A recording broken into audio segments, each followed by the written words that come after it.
Assalamualaikum warahmatullahi wabarakatuh. Magandang umaga mga minamahal na kapatid sa Islam. So pagising ko nga at papasok ako sa trabaho, ito na naman yung bumungad sa atin na flat na naman yung tire natin. Grabe, pangatlong interior na yung nagamit natin, ilang linggo pa lang.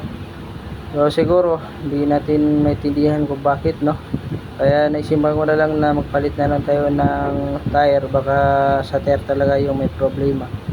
Kung pinalitan pa, pag napalitan pa natin ng tire, kung hindi pa mayos, kung ma-flat pa rin, ay ibig sabihin nun ay mayroong nagtatrip sa ating gulong kapag gabi. So dito na tayo sa outdoor shop. So palitan na natin mga kapatid sa Islam. So ito na nga yung mga price ng mga tire nila.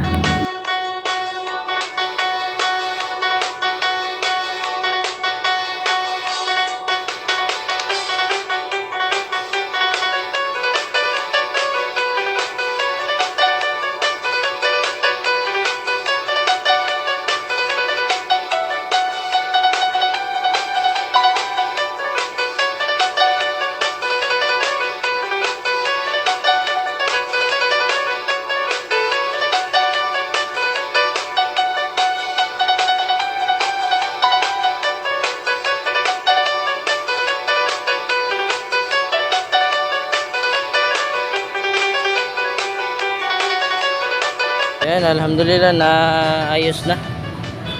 Pinalitan na natin ang tire yung sa likod. Pag na-flat pa to, ibig sabihin meron talagang tumutusok. So, bismillah.